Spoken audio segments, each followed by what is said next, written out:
Remue ménage. Remue ménage.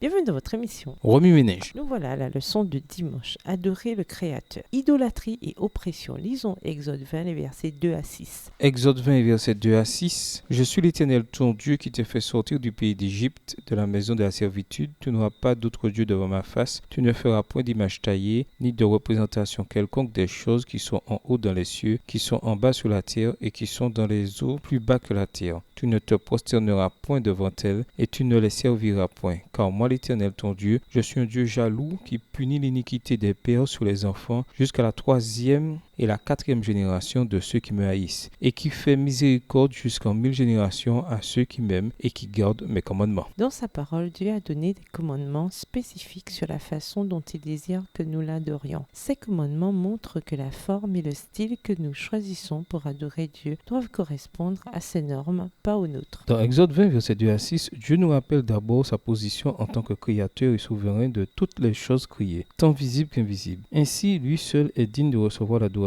la gloire et l'honneur. Si nous cessons d'adorer Dieu selon ses normes, nous perdrons de vue la direction spirituelle et commencerons à nourrir des ambitions égoïstes, ce qui au final nous conduira à la frustration, à la douleur physique et à la mort. Le psalmiste nous rappelle aussi que les idoles ou d'autres dieux que les gens adorent n'ont pas les qualités du Créateur. Dieu nous a donné les 4 premiers commandements pour définir le type de relation devant exister entre lui et ses enfants. À cet égard, nous sommes appelés à adorer le Créateur, l'auteur de notre vie. Quand nous faisons cela, nous sommes à même de développer avec lui la relation qui convient. De plus, si nos valeurs et pratiques procèdent de lui, nous saurons comment interagir avec nos semblables et ainsi nous glorifierons et honorerons le nom de Dieu. Le psalmiste ajoute que l'idolâtrie ne fait que nous ramener à l'esclavage du péché et aux intérêts du monde. Une raison pour adorer. Lisons Psaume 146 et versets 5 à 10. Psaume 146 et versets 5 à 10. Heureux celui qui a pour secours le Dieu de Jacob, qui met son espoir en l'Éternel son Dieu. Il a fait les cieux et la terre, la mer et tout ce qui s'y trouve. Il garde la fidélité à toujours. Il fait droit aux opprimés. Il donne du pain aux affamés. L'Éternel délivre les captifs. L'Éternel ouvre les yeux des aveugles. L'Éternel redresse ceux qui sont courbés. L'Éternel aime les justes. L'Éternel protège les étrangers. Il soutient l'orphelin et la veuve, mais il renverse la voix des méchants. L'Éternel règne éternellement. Ton Dieu au Sion subsiste d'âge en âge. Louez l'Éternel. Dans le psaume 146, le psalmiste souligne que Dieu est le souverain créateur de l'univers et que si nous lui faisons confiance, il pourra nous bénir abondamment. Même dans nos faiblesses physiques, nous avons encore une raison d'adorer le Créateur, car lorsque nous lui faisons confiance malgré ses faiblesses, il peut nous bénir car il soutient les faibles et les défavorisés qui se confient en lui. Pour obtenir de l'aide, appuyons-nous sur le Créateur, le Dieu éternellement fidèle, plutôt que sur les idoles qui ne peuvent nous secourir d'aucune manière. Psaume 115, versets 1 à 8. Comme l'auteur de l'Épître aux Hébreux l'observe, gardons fermement l'espérance que nous proclamons, car Dieu reste fidèle à ses promesses. Hébreux 10, verset 23. Ici, le psalmiste souligne une autre leçon. Dieu peut nous bénir parce qu'il se plaît à soutenir les faibles et les défavorisés. Nous voyons souvent les nécessiteux et ceux qui souffrent être victimes de négligence. Parfois, nous pensons que leur malheur n'est que la conséquence de quelque action mauvaise. Cependant, la Bible nous dit que les faibles et les opprimés ont une place dans le cœur de Dieu, surtout lorsqu'ils se confient en lui. Le psalmiste est d'accord. Le Seigneur fait droit aux opprimés. Psaume 146, verset 7. Cela montre que tout acte d'oppression envers les membres les plus démunis de la société sera jugé et qu'aucun oppresseur n'échappera à la colère de Dieu. Des oppresseurs religieux. Lisons Ésaïe 1, le verset 17. Ésaïe 1, verset 17. Apprenez à faire le bien, recherchez la justice, protégez l'opprimé, faites droit à l'orphelin, défendez la veuve.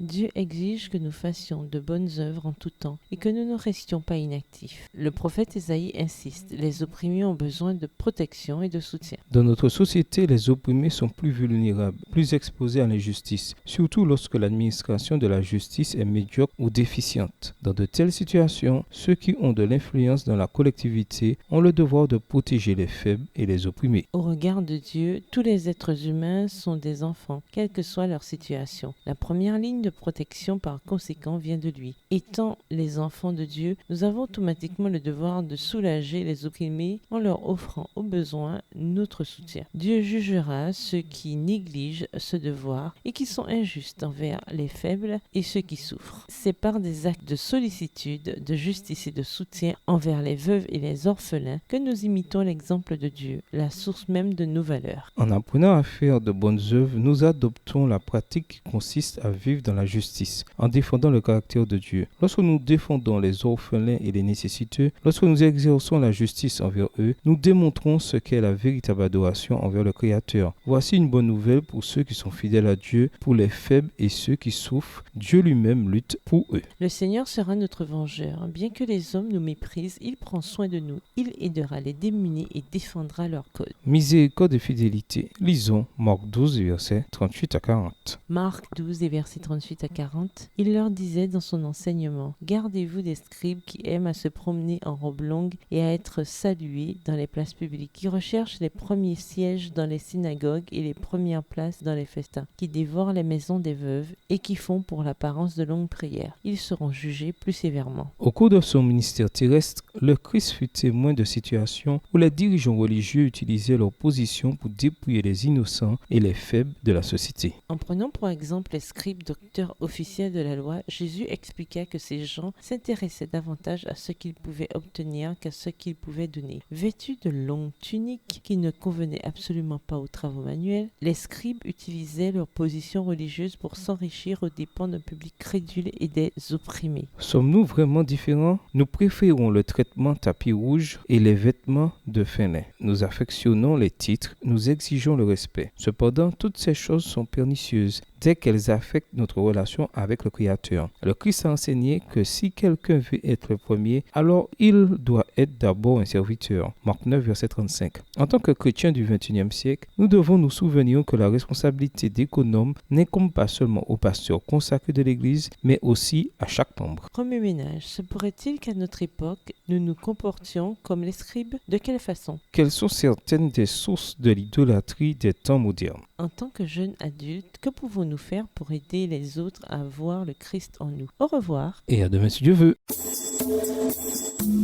Remue ménage. Remue ménage.